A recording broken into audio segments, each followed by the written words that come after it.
regresso de Paulo e Barnabé foi assinalado em Antioquia com imenso regozijo. A comunidade fraternal admirou profundamente comovida o feito dos irmãos que haviam levado a regiões tão pobres e distantes as sementes divinas da verdade e do amor. Por muitas noites consecutivas, os recém-chegados apresentaram o relatório verbal de suas atividades, sem omitir um detalhe.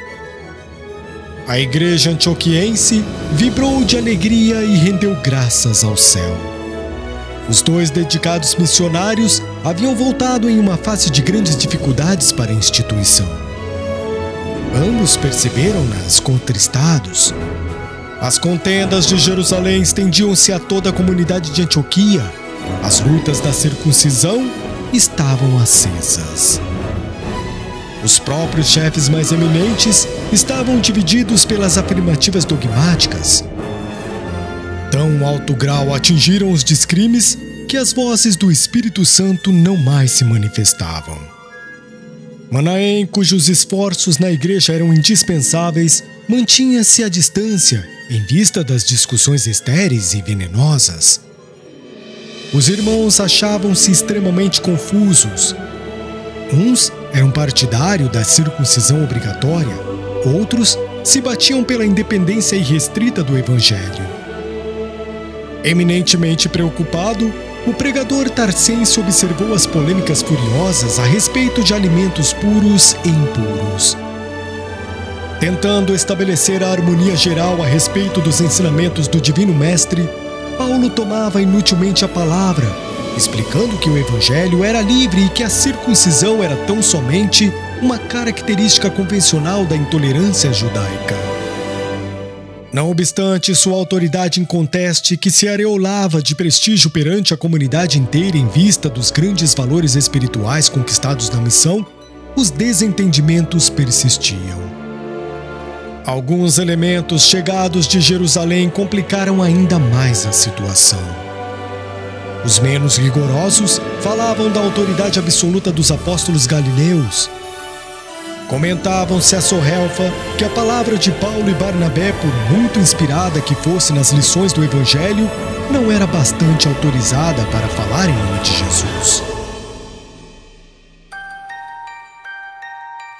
A igreja de Antioquia oscilava numa posição de imensa perplexidade. Perdera o sentido de unidade que a caracterizava dos primórdios. Cada qual doutrinava do ponto de vista pessoal. Os gentios eram tratados com zombaria, organizavam-se movimentos a favor da circuncisão. Fortemente impressionados com a situação, Paulo e Barnabé combinam um recurso extremo. Deliberam convidar Simão Pedro para uma visita pessoal à instituição de Antioquia. Conhecendo-lhe o espírito liberto de preconceitos religiosos, os dois companheiros endereçaram-lhe longa missiva, explicando que os trabalhos do Evangelho precisavam dos seus bons ofícios, insistindo pela sua atuação prestigiosa. O portador entregou a carta cuidadosamente e, com grande surpresa para os cristãos antioquianos, o ex-pescador de Cafarnaum chegou à cidade, evidenciando grande alegria em razão do período de repouso físico que se lhe deparava naquela excursão. Paulo e Barnabé não cabiam em si de contentes. Acompanhando Simão, viera João Marcos, que não abandonara de todo as atividades evangélicas. O grupo viveu lindas horas de confidências íntimas a propósito das viagens missionárias relatadas inteligentemente pelo ex-rabino e relativamente aos fatos que se desenrolavam em Jerusalém desde a morte do filho de Zebedeu, contados por Simão Pedro com singular colorido. Depois de bem informado da situação religiosa de Antioquia, o ex-pescador acrescentava: Em Jerusalém, nossas lutas são as mesmas. De um lado, a igreja cheia de necessitados todos os dias. De outro, as perseguições sem tréguas. No centro de todas as atividades permanece Tiago com as mais ríspidas exigências. Às vezes, sou tentado a lutar para restabelecer a liberdade dos princípios do Mestre, mas como proceder?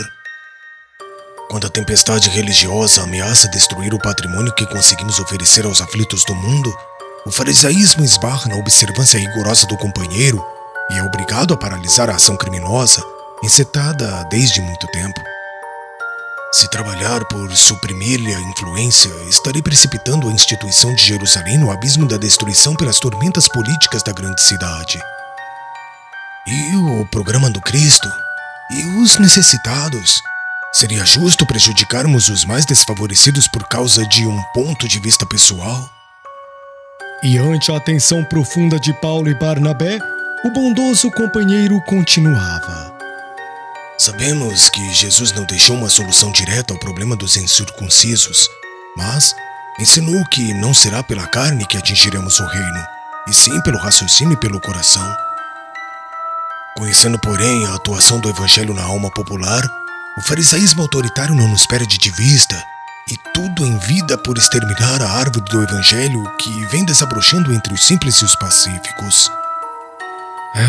É indispensável, pois, todo o cuidado de nossa parte, a fim de não causarmos prejuízos de qualquer natureza à planta divina. Os companheiros faziam largos gestos de aprovação, revelando sua imensa capacidade para nortear uma ideia e congraçar os numerosos prosélitos em divergência. Simão Pedro tinha uma palavra adequada para cada situação, um esclarecimento justo para o problema mais singelo. A comunidade antioquiana regozijava-se. Os gentios não ocultavam o júbilo que lhes ia na alma.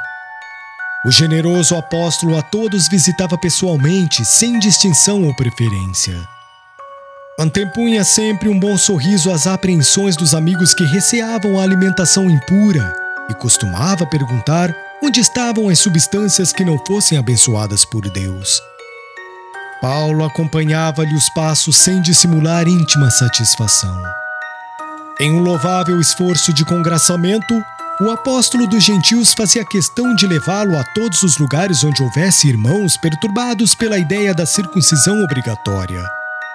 Estabeleceu-se rapidamente notável movimento de confiança e uniformidade de opinião. Todos os confrades exultavam de contentamento. Eis, porém, que chegam de Jerusalém 3 emissários de Tiago. Trazem cartas para Simão, que os recebe com muitas demonstrações de estima. Daí por diante, modifica-se o ambiente. O ex-pescador de Cafarnaum, tão dado à simplicidade e à independência do Cristo Jesus, retrai-se imediatamente. Não mais atende aos convites dos incircuncisos. As festividades íntimas e carinhosas organizadas em sua honra já não contam com a sua presença alegre e amiga. Na igreja, modificou as mínimas atitudes. Sempre em companhia dos mensageiros de Jerusalém que nunca o deixavam, parecia austero e triste, jamais se referindo à liberdade que o evangelho outorgara à consciência humana. Paulo observou a transformação tomado de profundo desgosto. Para o seu espírito habituado de modo restrito à liberdade de opinião, o fato era chocante e doloroso. Agravara-o a circunstância de partir justamente de um crente como Simão, altamente categorizado e respeitável em todos os sentidos. Como interpretar aquele procedimento em completo desacordo com o que se esperava? Ponderando a grandeza da sua tarefa junto dos gentios, a menor pergunta dos amigos nesse particular deixava-o confuso. Na sua paixão pelas atitudes francas, não era dos trabalhadores que conseguem esperar. E após 2 semanas de expectação ansiosa, desejoso de proporcionar uma satisfação aos numerosos elementos incircuncisos de Antioquia, convidado a falar na tribuna para os companheiros, começou por exaltar a emancipação religiosa do mundo desde a vinda de Jesus Cristo. Passou em revista as generosas demonstrações que o Mestre dera aos publicanos e aos pecadores. Pedro ouvia-o, assombrado com tanta erudição e recurso de hermenêutica para ensinar aos ouvintes os princípios mais difíceis. Os mensageiros de Tiago estavam igualmente surpreendidos. A assembleia ouvia o orador atentamente. Em dado instante, o tecelão de Tarso olhou fixamente para o apóstolo Galileu e exclamou: Irmãos, Defendo o nosso sentimento de unificação em Jesus. Não posso disfarçar o nosso desgosto em face dos últimos acontecimentos. Quero referir-me à atitude do nosso hóspede muito amado, Simão Pedro, a quem deveríamos chamar mestre se esse título não coubesse de fato e de direito ao nosso Salvador. A surpresa foi grande e o espanto geral. O apóstolo de Jerusalém também estava surpreso, mas parecia muito calmo. Os emissários de Tiago revelavam profundo mal-estar. Barnabé estava lívido e Paulo prosseguia sobranceiro. Simão tem personificado para nós um exemplo vivo. O mestre não-lo deixou como rocha de fé imortal. No seu coração generoso temos depositado as mais vastas esperanças. Mas como interpretar seu procedimento afastando-se dos irmãos incircuncisos desde a chegada dos mensageiros de Jerusalém? Antes disso, comparecia aos nossos serões íntimos, comia do pão de nossas mesas. Se assim procura esclarecer a questão abertamente, não é pelo desejo de escandalizar a quem quer que seja, mas porque só acredito em um evangelho livre de todos os preconceitos errôneos do mundo, considerando que a palavra do Cristo não está algemada aos interesses inferiores do sacerdócio de qualquer natureza. O ambiente carregava-se de nervosismo. Os gentios de Antioquia fitavam o orador enternecidos e gratos. Os simpatizantes do farisaísmo, ao contrário, não escondiam seu rancor em face daquela coragem quase audaciosa. Nesse instante, de olhos inflamados por sentimentos indefiníveis, Barnabé tomou a palavra, enquanto o orador fez uma pausa e considerou. Paulo, sou dos que lamentam tua atitude neste passo. Com que direito poderás atacar a vida pura do continuador de Cristo Jesus? Isso inquiria-o ele em tom altamente comovedor, com a voz embargada de lágrimas. Paulo e Pedro eram seus melhores e mais caros amigos. Longe de se impressionar com a pergunta, o orador respondeu com a mesma franqueza. Temos sim um direito, o de viver com a verdade, o de abominar a hipocrisia, e o que é mais sagrado, o de salvar o nome de Simão das arremetidas farisaicas, cuja sinuosidade conheço por constituírem o barato escuro de onde pude sair para as claridades do Evangelho da Redenção. A palestra do ex-rabino continuou rude e franca. De quando em quando, Barnabé surgia com uma parte, tornando a contenda mais renhida. Entretanto, em todo o curso da discussão, a figura de Pedro era mais impressionante pela augusta serenidade do semblante. Naqueles rápidos instantes, o apóstolo Galileu considerou a sublimidade da sua tarefa no campo de batalha espiritual pelas vitórias do Evangelho. De um lado, estava Tiago, cumprindo elevada missão junto do judaísmo. De suas atitudes conservadoras, surgiam incidentes felizes para a manutenção da Igreja de Jerusalém, erguida como um ponto inicial para a cristianização do mundo. De outro lado, estava a figura poderosa de Paulo, o amigo desassombrado dos gentios, na execução de uma tarefa sublime. De seus atos heróicos derivava toda uma torrente de iluminação para os povos idólatras. Qual maior a seus olhos de companheiro que convivera com o mestre dele receber as mais altas lições? Naquela hora, o ex-pescador rogou a Jesus lhe concedesse a inspiração necessária para a fiel observância dos seus deveres. Sentiu o espinho da missão cravado em pleno peito. Impossibilitado de se justificar com a só intencionalidade de seus atos, a menos que provocasse maior escândalo para a instituição cristã que mal alvorecia no mundo. De olhos úmidos, enquanto Paulo e Barnabé se debatiam, tinha a impressão de ver novamente o Senhor no dia do Calvário. Ninguém o compreendera, nem mesmo os discípulos amados. Em seguida, pareceu vê-lo expirante na cruz do martírio. Uma força oculta conduzia-o a ponderar o madeiro com atenção. A cruz do Cristo parecia-lhe agora um símbolo de perfeito equilíbrio. Uma linha horizontal e uma linha vertical, justapostas, formavam figuras absolutamente retas. Sim, o instrumento do suplício enviava-lhe uma silenciosa mensagem. Era preciso ser justo, sem parcialidade ou falsa inclinação. O mestre amara a todos indistintamente. Repartira os bens eternos com todas as criaturas. Ao seu olhar compassivo e magnânimo, gentios e judeus eram irmãos. Experimentava agora singular acuidade para examinar conscienciosamente as circunstâncias. Devia amar a Tiago pelo seu cuidado generoso com os israelitas, bem como a Paulo de Tarso pela sua dedicação extraordinária a todos quantos não conheciam a ideia do Deus justo. O ex-pescador de Cafarnaum notou que a maioria da assembleia lhe dirigia curiosos olhares. Os companheiros de Jerusalém deixavam perceber cólera íntima na extrema palidez do rosto. Todos pareciam convocá-lo à discussão.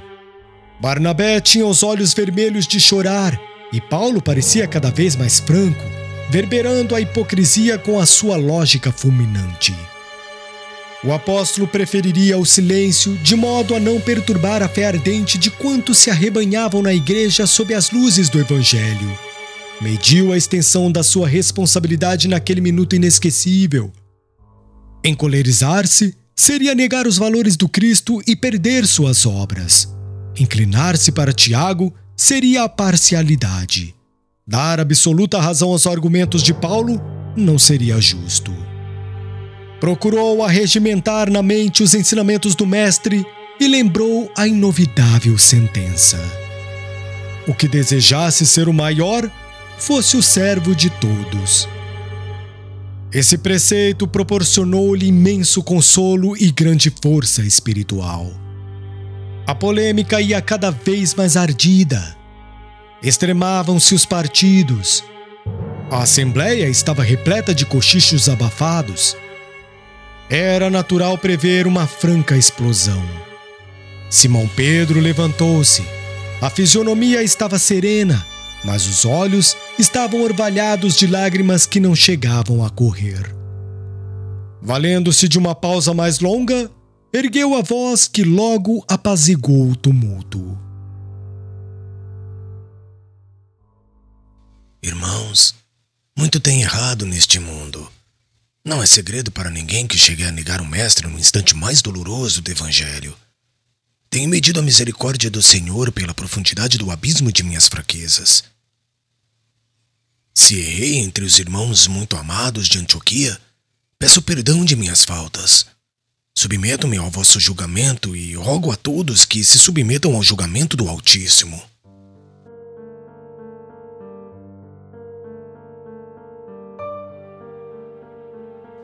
A estupefação foi geral.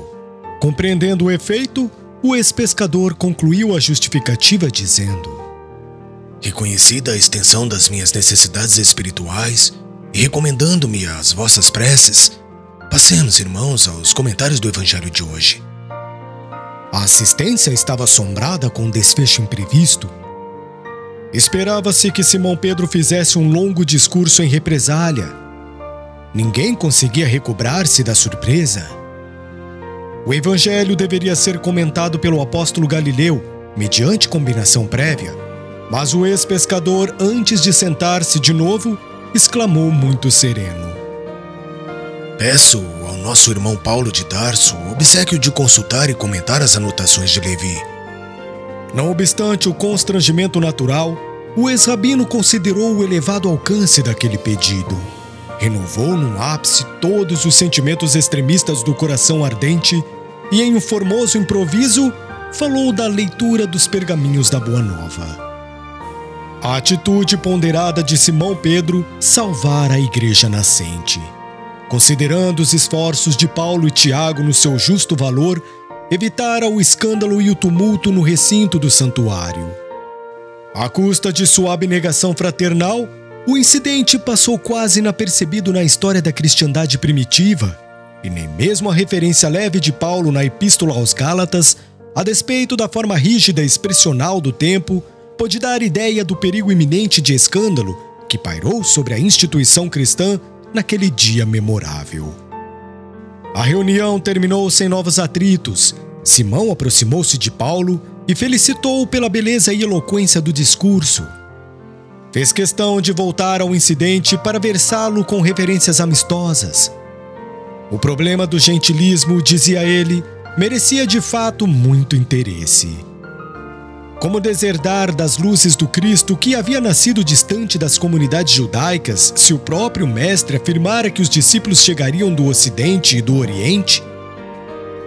A palestra suave e generosa reaproximou Paulo e Barnabé, enquanto o ex-pescador discorreu intencionalmente acalmando os ânimos. O ex-doutor da lei continuou a defender sua tese com argumentação sólida. Constrangido a princípio em face da benevolência do Galileu, expandiu-se naturalmente, readquirindo a serenidade íntima. O problema era complexo. Transportar o evangelho para o judaísmo não seria asfixiar-lhe as possibilidades divinas?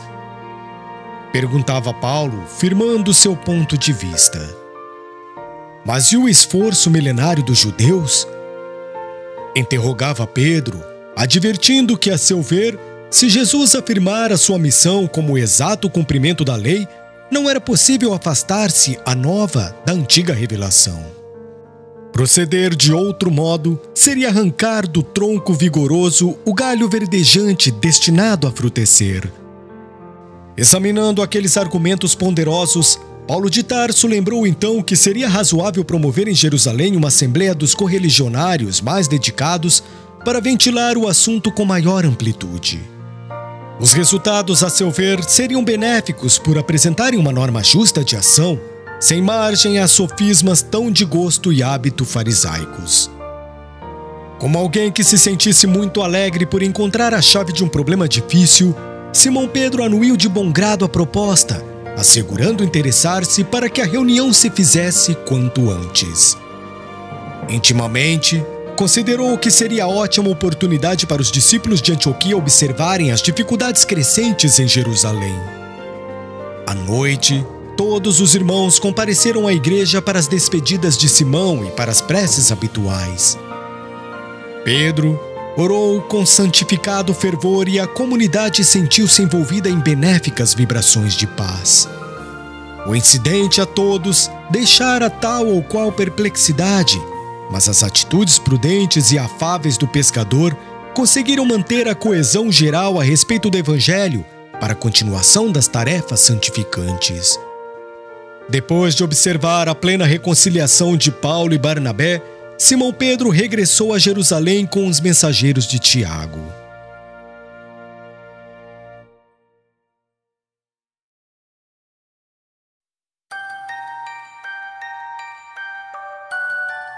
Em Antioquia, a situação continuou instável. As discussões estéreis prosseguiam acesas. A influência judaizante combatia a gentialidade e os cristãos livres opunham resistência formal ao convencionalismo preconceituoso. O ex-rabino, entretanto, não descansava. Convocou reuniões nas quais esclareceu as finalidades da assembleia que Simão lhes prometera em Jerusalém, na primeira oportunidade.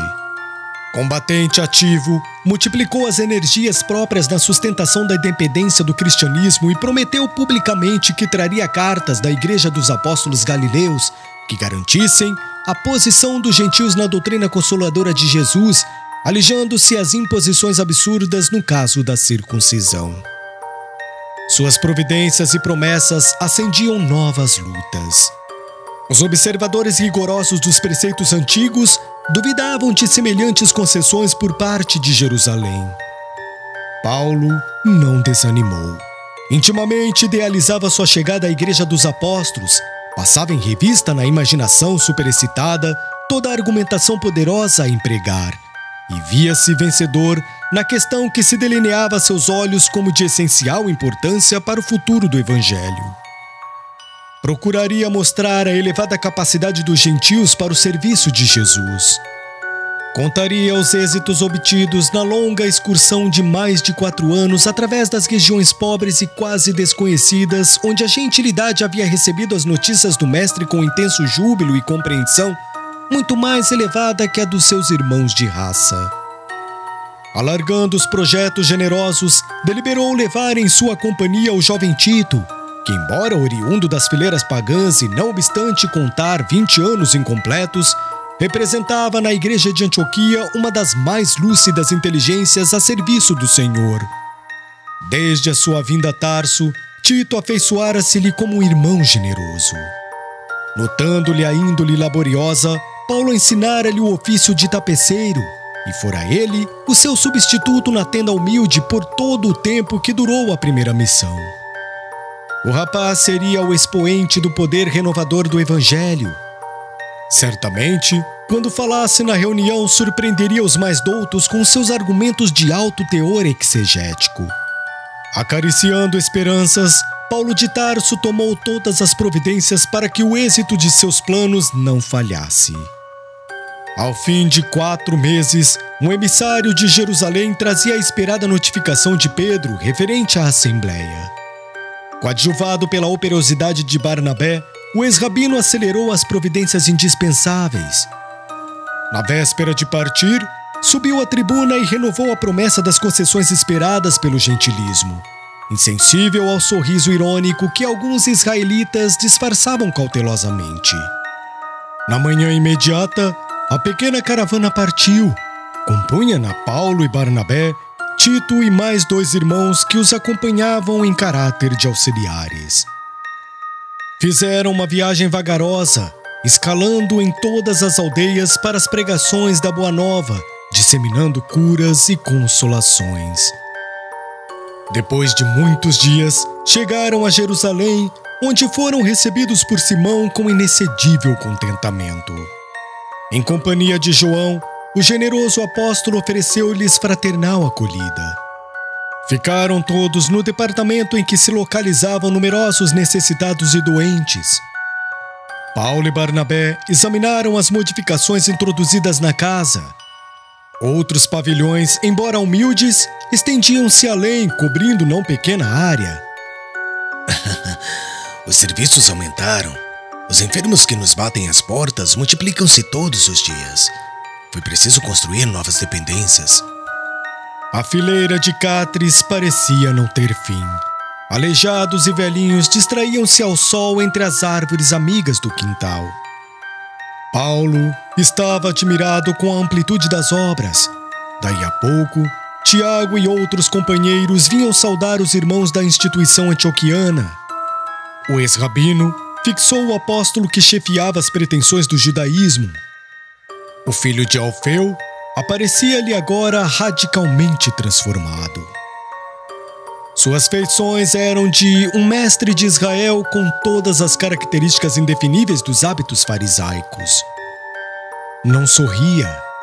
Os olhos deixavam perceber uma presunção de superioridade que raiava pela indiferença. Seus gestos eram medidos como os de um sacerdote do templo nos atos cerimoniais. O tecelão de Tarso tirou suas ilações íntimas e esperou a noite em que se iniciariam as discussões preparatórias. À claridade de algumas tochas, sentavam-se em torno de extensa mesa diversas personagens que Paulo não conhecia. Eram novos cooperadores da igreja de Jerusalém, explicava Pedro com bondade. O ex-rabino e Barnabé não tiveram boa impressão à primeira vista. Os desconhecidos assemelhavam-se a figuras do sinédrio na sua posição hierárquica e convencional. Chegados ao recinto, o convertido de Damasco experimentou sua primeira decepção.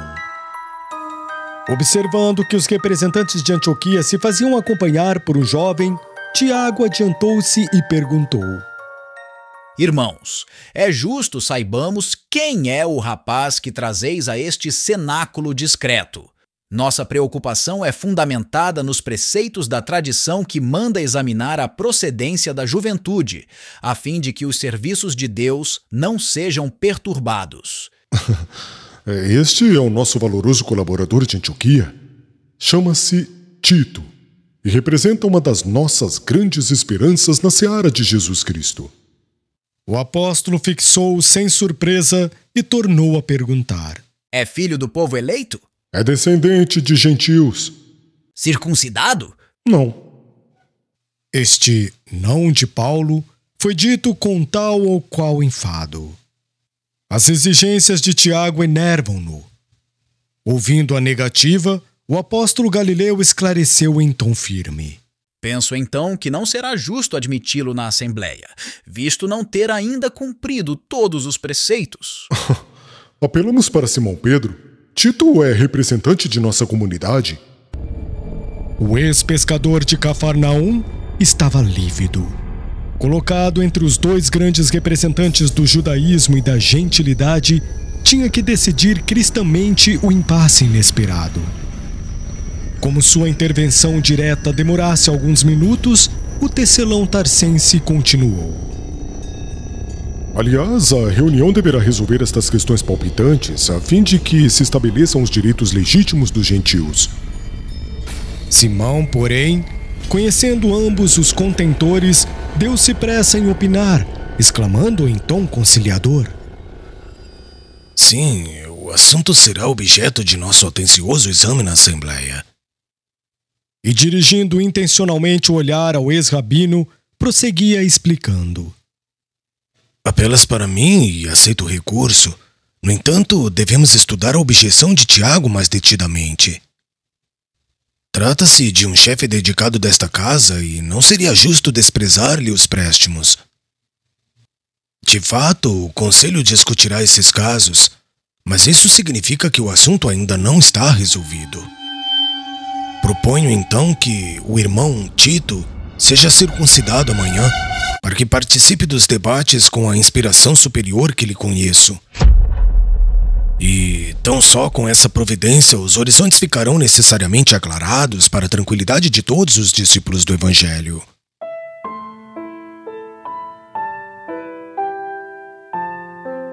A sutileza do argumento removeu os empecilhos.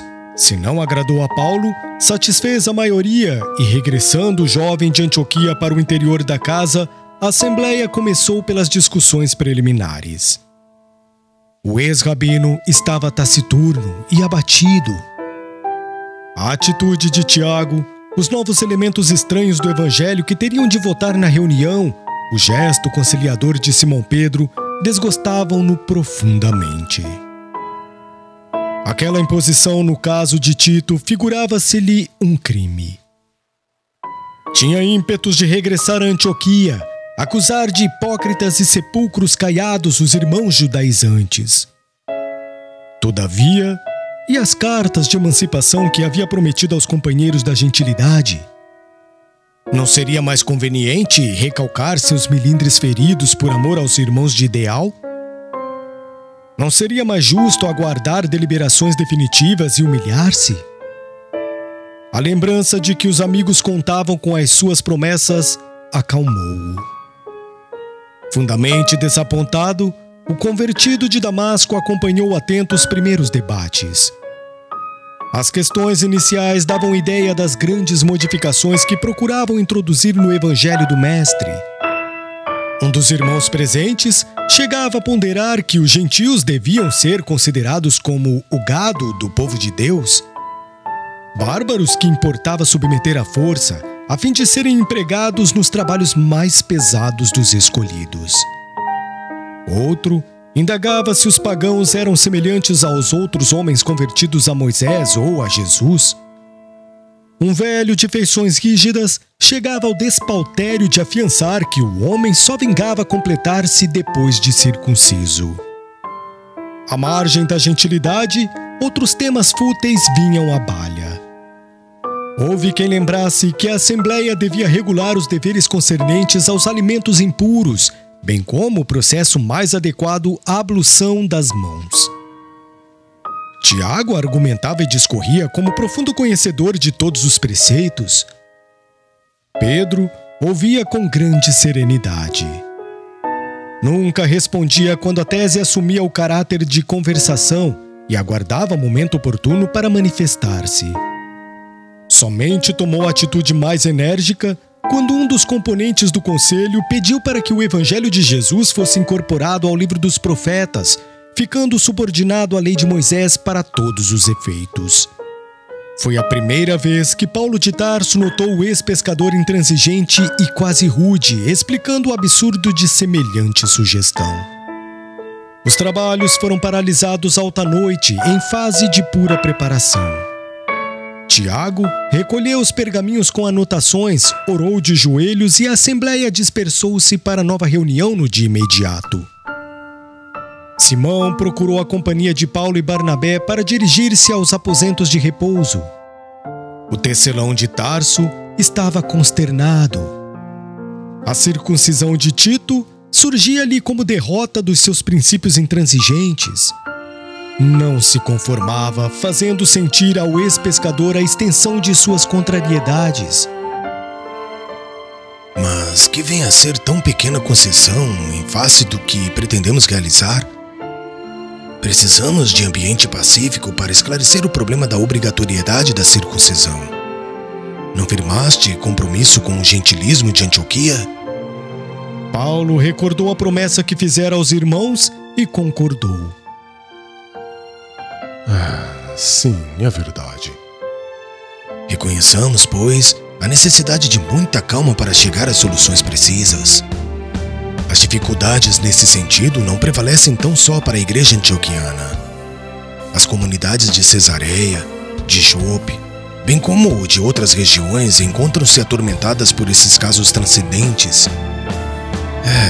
Bem sabemos que todas as cerimônias externas são de evidente inutilidade para a alma, mas, tendo em vista os princípios respeitáveis do judaísmo, não podemos declarar guerra de morte às suas tradições de um momento para o outro. Será justo lutar com muita prudência sem ofender rudemente a ninguém. O ex-rabino escutou as admoestações do apóstolo e, recordando as lutas a que ele próprio assistira no ambiente farisaico, pôs-se a meditar silenciosamente. Mais alguns passos e atingiram a sala transformada em dormitório de Pedro e João. Entraram. Enquanto Barnabé e o filho de Zebedeu se entregaram à animada palestra, Paulo sentou-se ao lado do ex-pescador, mergulhando-se em profundos pensamentos. Depois de alguns instantes, o ex-doutor da lei, saindo de sua abstração, chamou Pedro murmurando. Custa-me concordar com a circuncisão de Tito, mas não vejo outro recurso. Atraídos por aquela confissão, Barnabé e João puseram-se também a ouvi-lo atentamente. Mas, curvando-me à providência, não posso deixar de reconhecer no fato uma das mais altas demonstrações de fingimento. Concordarei naquilo que não aceito de modo algum. Quase me arrependo de ter assumido compromissos com os nossos amigos de Antioquia. Não supunha que a política abominável das sinagogas houvesse invadido totalmente a igreja de Jerusalém. O filho de Zebedeu fixou no convertido de Damasco os olhos muito lúcidos, ao passo que Simão respondeu serenamente. A situação, de fato, é muito delicada. Principalmente depois do sacrifício de alguns companheiros mais amados e prestimosos, as dificuldades religiosas em Jerusalém multiplicaram-se todos os dias. E vagueando o olhar pelo aposento, como se quisesse traduzir fielmente o seu pensamento, continuou. Quando se agravou a situação, cogitei da possibilidade de me transferir para outra comunidade. Em seguida, pensei em aceitar a luta e reagir, mas, uma noite tão bela como esta, orava eu neste quarto quando percebi a presença de alguém que se aproximava devagarinho. Eu estava de joelhos quando a porta se abriu com imensa surpresa para mim. Era o mestre. Seu rosto era o mesmo dos formosos dias de Tiberíades. Fitou-me grave e terno e falou: Pedro, atende aos filhos do Calvário antes de pensar nos teus caprichos. A maravilhosa visão durou 1 minuto, mas logo após pus-me a recordar os velhinhos, os necessitados, os ignorantes e doentes que nos batem à porta. O Senhor recomendava-me a atenção para os portadores da cruz. Desde então, não desejei mais que servi-los. O apóstolo tinha os olhos úmidos e Paulo sentia-se bastante impressionado, pois lembrava que ouvira a expressão filhos do Calvário dos lábios espirituais de Abigail, quando da sua gloriosa visão no silêncio da noite ao aproximar-se de Tarso. Com efeito, grande é a luta. Concordou o convertido de Damasco, parecendo mais tranquilo. E mostrando-se convicto da necessidade de examinar o realismo da vida comum, não obstante a beleza das prodigiosas manifestações do plano invisível, voltou a dizer: Entretanto, precisamos encontrar um meio de libertar as verdades evangélicas do convencionalismo humano. Qual a razão principal da predominância farisaica na Igreja de Jerusalém? Simão Pedro esclareceu sem rebuços. As maiores dificuldades giram em torno da questão monetária. Esta casa alimenta mais de 100 pessoas diariamente, além dos serviços de assistência aos enfermos, aos órfãos e aos desamparados. Para a manutenção dos trabalhos, são indispensáveis muita coragem e muita fé, porque as dívidas contraídas com os socorredores da cidade são inevitáveis. Mas os doentes não trabalham depois de melhorados? Sim, organizei serviços de plantação para os restabelecidos impossibilitados de se ausentarem logo de Jerusalém. Com isso, a casa não tem necessidade de comprar hortaliças e frutas. Quanto aos melhorados, vão tomando o encargo de enfermeiros dos mais desfavorecidos da saúde. Essa providência permitiu a dispensa de 2 homens remunerados que nos auxiliavam na assistência aos loucos incuráveis ou de cura mais difícil. Como vês, estes detalhes não foram esquecidos e, mesmo assim, a igreja está onerada de despesas e dívidas que só a cooperação do judaísmo pode atenuar ou desfazer. Paulo compreendeu que Pedro tinha razão. No entanto, ansioso de proporcionar independência aos esforços dos irmãos de Ideal, considerou: Advirto então que precisamos instalar aqui elementos de serviço que habilitem a casa a viver de recursos próprios. Os órfãos, os velhos e os homens aproveitáveis poderão encontrar atividades além dos trabalhos agrícolas e produzir alguma coisa para a renda indispensável. Cada qual trabalharia de conformidade com as próprias forças sob a direção dos irmãos mais experimentados. A produção do serviço garantiria a manutenção geral. Como sabemos, onde há trabalho, há riqueza, e onde há cooperação, há paz. É o único recurso para emancipar a Igreja de Jerusalém das imposições do farisaísmo, cujas artimanhas conheço desde o princípio de minha vida. Pedro e João estavam maravilhados. A ideia de Paulo era excelente. Vinha ao encontro de suas preocupações ansiosas pelas dificuldades que pareciam não ter fim. O projeto é extraordinário e viria a resolver grandes problemas de nossa vida. O filho de Zebedeu, que tinha os olhos radiantes de júbilo, atacou por sua vez o assunto, objetando: Mas o dinheiro? Onde encontrar os fundos indispensáveis ao grandioso empreendimento? O ex-rabino entrou em profunda meditação e esclareceu: O mestre auxiliará nossos bons propósitos.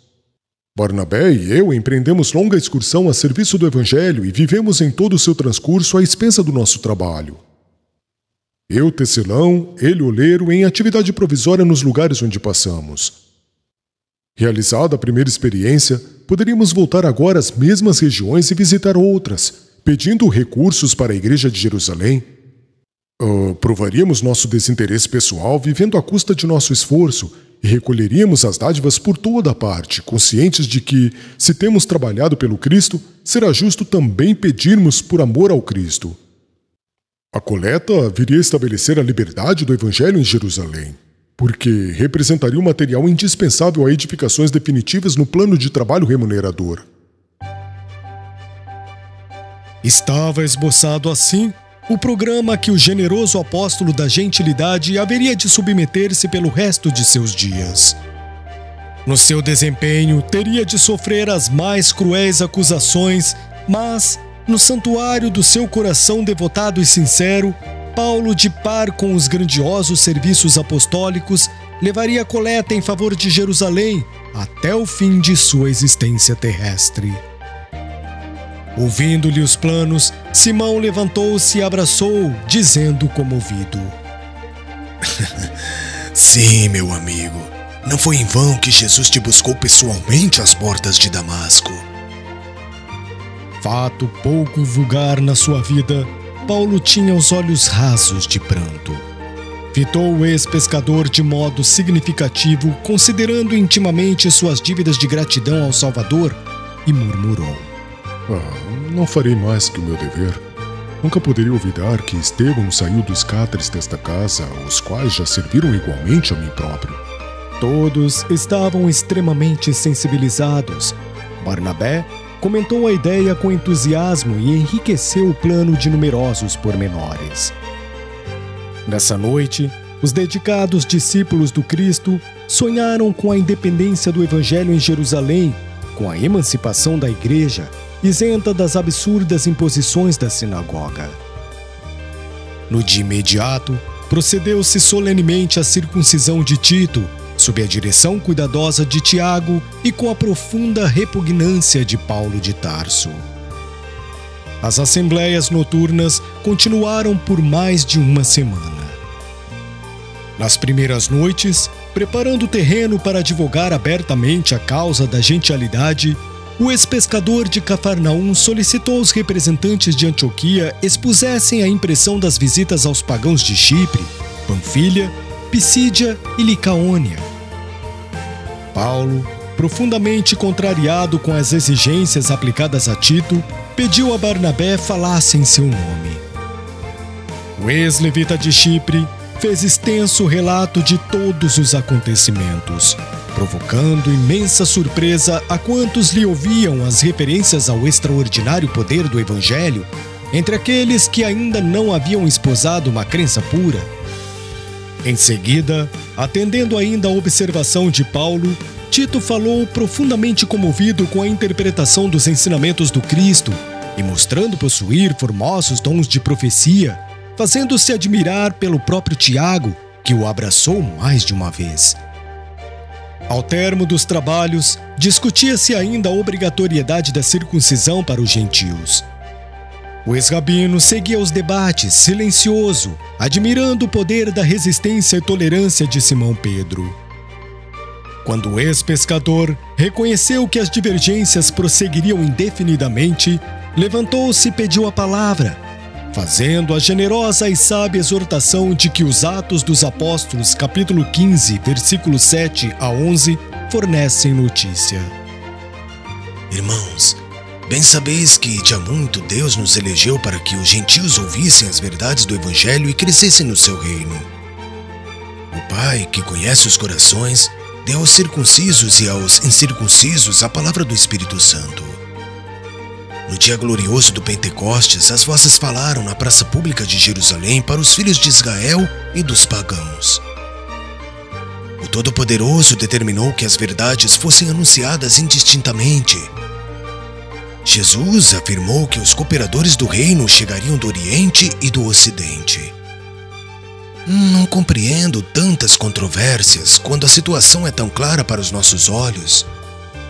O mestre exemplificou a necessidade de harmonização constante, palestrava com os doutores do templo, frequentava a casa dos publicanos, tinha expressão de bom ânimo para todos os que se baldavam de esperança, aceitou o derradeiro suplício entre os ladrões.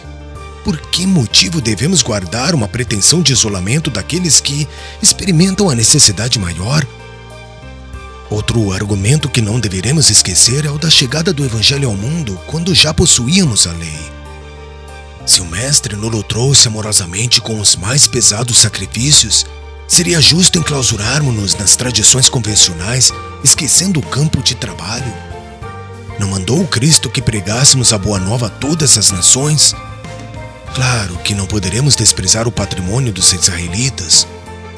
Temos de amar nos filhos da lei, que somos nós, a expressão de profundos sofrimentos e de elevadas experiências que nos chegam ao coração por meio de quantos procederam o Cristo na tarefa milenária de preservar a fé no Deus único. Mas, Esse reconhecimento deve inclinar nossa alma para o esforço na redenção de todas as criaturas. Abandonar o gentil à própria sorte seria criar duro cativeiro, em vez de praticar aquele amor que apaga todos os pecados. É pelo fato de muito compreendermos os judeus e de muito estimarmos os preceitos divinos que precisamos estabelecer a melhor fraternidade com o gentil, convertendo-o em elemento de frutificação divina. Cremos que Deus nos purifica o coração pela fé e não pelas ordenanças do mundo. Se hoje rendemos graças pelo triunfo glorioso do Evangelho que instituiu a nossa liberdade, como impor aos novos discípulos um jugo que intimamente não podemos suportar? Suponho, então, que a circuncisão não deva construir ato obrigatório para quantos se convertam ao amor de Jesus Cristo. E creio que nós nos salvaremos pelo amor divino do Mestre, estendido generosamente a nós e a eles também. A palavra do apóstolo caíra na fervura das opiniões como forte jato de água fria. Paulo estava radiante, ao passo que Tiago não conseguia ocultar o desapontamento. A exortação do ex-pescador dava margem a numerosas interpretações. Se falava no respeito amoroso aos judeus, referia-se também a um jugo que não podia suportar. Ninguém, todavia, ousou negar-lhe a prudência e bom senso indubitáveis. Terminada a oração, Pedro rogou a Paulo falasse de suas impressões pessoais a respeito do gentil. Mais esperançado, o ex-rabino tomou a palavra pela primeira vez no conselho e, convidando Barnabé ao comentário geral, ambos apelaram para que a Assembleia concedesse a necessária independência aos pagãos no que se referia à circuncisão. Havia em tudo agora uma nota de satisfação geral. As observações de Pedro calaram fundo em todos os companheiros. Foi então que Tiago tomou a palavra e, vendo-se quase só no seu ponto de vista, esclareceu que Simão fora muito bem inspirado no seu apelo, mas pediu 3 emendas para que a situação ficasse bem esclarecida. Os pagãos ficavam isentos da circuncisão, mas deviam assumir o compromisso de fugir da idolatria, evitar a luxúria e abster-se das carnes de animais sufocados.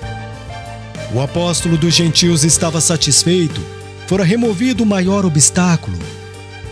No dia seguinte, os trabalhos foram encerrados, lavrando-se as resoluções em pergaminho. Pedro providenciou para que cada irmão levasse consigo uma carta como prova das deliberações em virtude da solicitação de Paulo, que desejava exibir o documento como mensagem de emancipação da gentilidade. Interpelado pelo ex-pescador quando se achavam a sós sobre as impressões pessoais dos trabalhos, o ex-doutor de Jerusalém esclareceu com um sorriso. Em suma, estou satisfeito. Ficou resolvido o mais difícil dos problemas. A obrigatoriedade da circuncisão para os gentios representava um crime aos meus olhos. Quanto às emendas de Tiago, não me impressionam porquanto a idolatria e a luxúria são atos detestáveis para a vida particular de cada um. E, quanto às refeições, suponho que todo cristão poderá comer como melhor lhe pareça, desde que os excessos sejam evitados. Pedro sorriu e explicou ao ex-rabino seus novos planos. Comentou esperançoso a ideia da coleta geral em favor da Igreja de Jerusalém e, evidenciando a peculiar prudência, falou preocupado. Teu projeto de excursão e propaganda da Boa Nova, procurando angariar alguns recursos para a solução de nossos mais sérios encargos, causa-me justa satisfação. Entretanto, venho refletindo na situação da Igreja Antioquiana. Pelo que observei e diviso, concluo que a instituição necessita de servidores dedicados que se substituam nos trabalhos constantes de cada dia. Tua ausência, demais, com Barnabé, trará dificuldades caso não tomemos as providências precisas. Eis porque te ofereço a cooperação de 2 companheiros devotados que me têm substituído aqui nos encargos mais pesados. Trata-se de Silas e Barsabás, 2 discípulos amigos da gentilidade e dos princípios liberais. De vez em quando entram em desacordo com Tiago, como é natural. E segundo creio, serão ótimos auxiliares do teu programa. Paulo viu no alvitre a providência que desejava. Junto de Barnabé, que participava da conversação, agradeceu ao ex-pescador profundamente sensibilizado. A igreja da Antioquia teria os recursos necessários que os trabalhos evangélicos requeriam. A medida proposta era-lhe muito grata, mesmo porque, desde logo, tivera por Silas grande simpatia, presumindo nele um companheiro leal, expedito e dedicado. Os missionários de Antioquia ainda se demoraram 3 dias na cidade após o encerramento do conselho, tempo esse que Barnabé aproveitou para repousar na casa da irmã. Paulo, contudo, declinou o convite de Maria Marcos e permaneceu na igreja estudando a situação futura em companhia de Simão Pedro e dos 2 novos colaboradores. Em atmosfera de grande harmonia, os trabalhadores do Evangelho versavam todos os requisitos do projeto. Fato digno de nota a reclusão de Paulo junto aos apóstolos galileus, jamais saindo à rua para não entrar em contato com o cenário vivo do seu passado tumultuoso.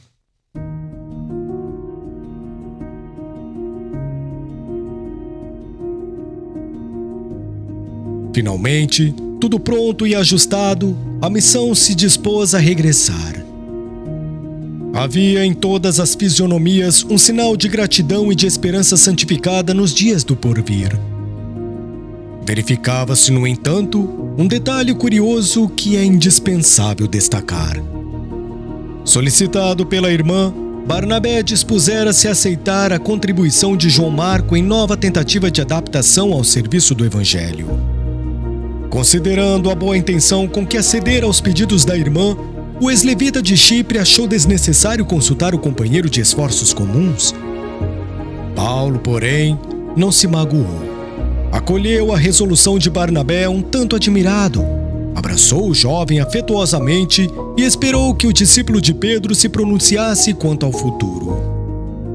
O grupo, acrescido de Silas, Barsabás e João Marcos, pôs-se a caminho para Antioquia, nas melhores disposições de harmonia.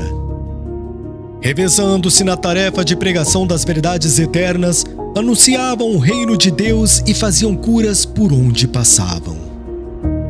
Chegados ao destino com grandes manifestações de júbilo da gentilidade, organizaram o plano colimado para dar-lhe imediata eficiência. Paulo expôs o propósito de voltar às comunidades cristãs já fundadas, estendendo a excursão evangélica por outras regiões onde o cristianismo não fosse conhecido. O plano mereceu aprovação geral. A instituição antioquiana ficaria com a cooperação direta de Barsabás e Silas, os 2 companheiros devotados que até ali haviam constituído 2 fortes colunas de trabalho em Jerusalém. Apresentando o relatório verbal dos esforços em perspectiva, Paulo e Barnabé entraram a cogitar das últimas disposições particulares. Agora, espero concordes com o que resolvi relativamente a João. João Marcos? Sim, desejo levá-lo conosco a fim de afeiçoá-lo à tarefa. O ex-rabino franziu o sobrancelho num gesto muito seu quando contrariado e exclamou: Não concordo. Teu sobrinho está ainda muito jovem para o cometimento. Entretanto, prometi a minha irmã acolhê-lo em nossos labores. Não pode ser. Estabeleceu-se entre os 2 uma contenda de palavras, na qual Barnabé deixava perceber seu descontentamento. O ex-rabino procurava justificar-se, ao passo que o discípulo de Pedro alegava o compromisso assumido e impugnava, com tal ou qual amargura, a atitude do companheiro. O ex-doutor, contudo, não se deixou convencer. A readmissão de João Marcos, dizia, não era justa. Poderia falhar novamente, fugir aos compromissos assumidos, desprezar a oportunidade do sacrifício. Lembrava as perseguições de Antioquia da Pisídia, as enfermidades inevitáveis, as dores morais experimentadas em Icônio, o apedrejamento cruel na praça de Listra. Acaso o rapaz estaria preparado em tão pouco tempo para compreender o alcance de todos esses acontecimentos em que a alma era compelida a regozijar-se com o testemunho? Barnabé estava magoado, de olhos úmidos. Afinal, nenhum desses argumentos me convence e me esclarece em consciência. Primeiramente, não vejo por que desfazer nossos laços afetivos. O ex-rabino não deixou terminar e concluiu. Ora, isso nunca. Nossa amizade está muito acima destas circunstâncias. Nossos elos são sagrados. Pois bem, como interpretar então tua recusa? Por que negarmos ao rapaz uma nova experiência de trabalho regenerativo? Não será faltar de caridade e desprezar o ensejo talvez providencial? Paulo fixou demoradamente o amigo e acrescentou. Minha intuição neste sentido é diversa da tua. Quase sempre, Barnabé, a amizade a Deus é incompatível com a amizade ao mundo. Levantando-nos para a execução fiel do dever, as noções do mundo se levantam contra nós. Parecemos maus e ingratos, mas ouve-me. Ninguém encontrará fechadas as portas da oportunidade, porque é o Todo-Poderoso quem nos abre. A ocasião é a mesma para todos, mas os campos devem ser diferentes. No trabalho propriamente humano, as experiências podem ser renovadas todos os dias. Isso é justo, mas considero que, no serviço do Pai, se interrompemos a tarefa começada, é sinal de que ainda não temos todas as experiências indispensáveis ao homem completo. Se a criatura ainda não sabe todas as noções mais nobres e relativas à sua vida e deveres terrestres, como consagrar-se com êxito ao serviço divino? Naturalmente que não podemos ajuizar se este ou aquele já terminou o curso de suas demonstrações humanas e que, de hoje por diante, esteja apto ao serviço do Evangelho, porque, neste particular, cada um se revelará por si. Creio mesmo que teu sobrinho atingirá essa posição com mais algumas lutas. Nós, entretanto, somos forçados a considerar que não vamos tentar uma experiência, mas um testemunho. Compreendes a diferença? Barnabé compreendeu o imenso alcance daquelas razões concisas, irrefutáveis, e calou-se para dizer daí a momentos. Tens razão. Desta vez não poderei, portanto, ir contigo. Paulo sentiu toda a tristeza que transbordava daquelas palavras e, depois de meditar longo tempo, acentuou. Não nos entristeçamos. Estou refletindo na possibilidade de tua partida com João Marcos para Chipre. Ele encontraria ali um campo adequado aos trabalhos que lhe são necessários e, ao mesmo tempo, cuidaria da organização que fundamos na ilha. Dentro deste plano, continuaríamos em cooperação perfeita, mesmo no que se refere à coleta para a Igreja de Jerusalém. Desnecessário será dizer da utilidade de tua presença em Neapafos e Salamínia. Quanto a mim, tomaria Silas internando-me pelo Tauro, e a igreja de Antioquia ficaria com a cooperação de Barsabás e Tito. Barnabé ficou contentíssimo. O projeto pareceu-lhe admirável. Paulo continuava a seus olhos como companheiro das soluções oportunas. E dentro de breves dias, a caminho de Chipre, onde serviria a Jesus até que partisse mais tarde para Roma, Barnabé foi com o sobrinho para Seleucia, depois de se abraçarem ele e Paulo como dois irmãos muito amados, que o mestre chamava a diferentes destinos.